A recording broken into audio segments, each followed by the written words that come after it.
Welcome back to our channel. কেমন আছেন আপনারা? আশা করি ভালো আছেন, আর আমিও ভালো আছি।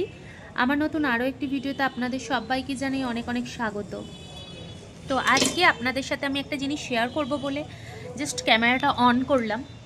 তো এই যে দেখতে পাচ্ছেন যে এখন সন্ধে হয়ে এসছে, সূর্য রীতিমতো এই যে অস্ত গেছে, তো অন্ধকার নেমেও এসেছে।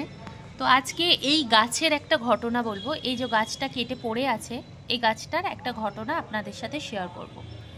যখন প্রথম এই বাড়িতে আমি আসি বিয়ের পর, তো তখন এই যে গাছটা দেখতে পাচ্ছেন, এই যে যেটা পড়ে রয়েছে, এই গাছটা এখানে থাকতো। তো তখন গরমকাল, যখন আমি এ বাড়িতে আসি বিয়ের পর প্রথম, তো গরমকালেতে এই গাছটা থেকে এত পরিমাণ প্যাঁচার ডাক আসতো, আমি ভাবতাম কোত্থেকে এত প্যাঁচার ডাক আসে। তো আমার ঘরে যে সার্ভেন্ট ছিল, উনি একদিন দেখেন জানালা দিয়ে যে এই গাছটাতে প্যাঁচা বসে আছে।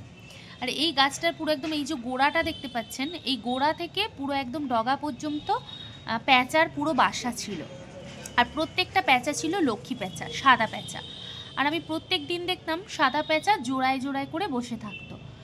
আর এই যে দূরে দেখতে পাচ্ছেন এই জঙ্গলটা, এই জঙ্গলটার ভিতরে যত গাঁজাখোর মদখোরগুলো বসে থাকে। এই যে দেখতে পাচ্ছেন না, এই জঙ্গলের মতো হয়ে রয়েছে, এই গাছগুলো ঝোপড়ি ঝোপড়ি হয়ে রয়েছে, আসলে এগুলো কিন্তু গাছগুলো ঝোপড়ি না। এর ভিতরে কিন্তু ওই ঘরের মতো করে ওরা করে এখানে মদ খায় বা এখানেতেই বসে বসে গাঁজা টানে। তো এই গাছটা যতবারই এই জায়গাটাতে ঘর করতে গেছে, ততবারই হয়তো কোনো এই প্যাঁচা থাকে বলে কোনো দোষের কারণে এখানটা আর ওরা কিন্তু ঘর করতে আর পারে না। ঘটনাটা সামনে থেকেই বলি।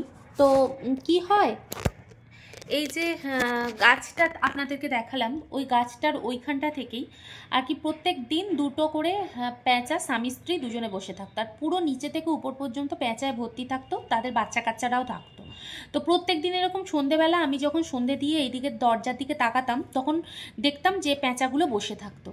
তো এখানটাতে যখন এই বিল্ডিংগুলো তৈরি হতে স্টার্টিং হয়, ঠিক সেই সময়টাতে তো এইখানটাতে একবার করে একটু করে কাজ হতো আর থেমে যেত, একটু করে কাজ হতো আর থেমে যেত।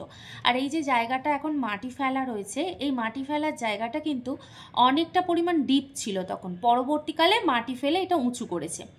আর এই যে প্রাচীর দেখতে পাচ্ছেন, এটা কিন্তু আগে প্রাচীর ছিল না, পরবর্তীকালে ওরা কিন্তু প্রাচীর দিয়েছে। তখন এই 3 বছরের ভিতরেই আমার দেখা।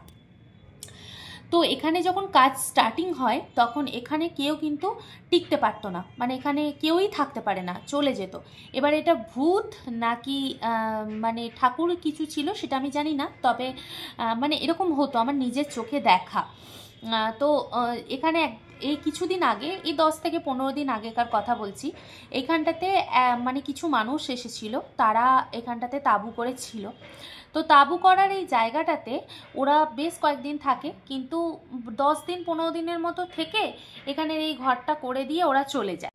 তো করে দিয়ে ওরা চলে যায়, কিন্তু আর থাকতে পারেনি, মানে এখানটাতে টিকতেই পারেনি, ওরা চলে যায়। তো তারপর মানে পরবর্তীকালে ওরা আবার চলে যাওয়ার পর আবার আরও একজনরা আসে, এসে ওনারাও থাকতে স্টার্টিং করে। বেশ কয়েকদিন থাকার পর ওরাও থাকতে পারেনি, চলে যায়। তো তারপর দেখলাম যে কেউ থাকেনি প্রায়, তারপর 1 মাসের মতো এরকমভাবে বন্ধ পড়েছিল। 1 মাস পর এসে দেখলাম এই গাছটাকে একজনরা কেটে দিয়ে গেল। তো যখন গাছটা কাটে তার আগের দিনকে সমস্ত প্যাঁচা ট্যাঁচা গাছটা থেকে কিন্তু উঠে চলে গিয়েছিল। এবার এটা ভালো কিছু কি খারাপ কিছু জানি না, তবে মানে যদি কিছু ভালোও থেকে থাকে, সেটা আগে পুজো টুজো করে তাকে সরিয়ে তারপর করাটা উচিত ছিল। আর সত্যি কথা বলতে কি, ভূত প্রেত বলো বা ঠাকুর বলো, সমস্ত কিছুটাই আমি বিশ্বাস করি। কারণ যদি ভালো জিনিস থাকে, আমি মনে করি খারাপ জিনিসও থাকে। খারাপ জিনিস না থাকলে ভালো জিনিসের যেমন কোনো কদর নেই, তেমন ভালো জিনিস থাকলে খারাপ জিনিসেরও কদর করতে হয় বা বিশ্বাস করতে হয়।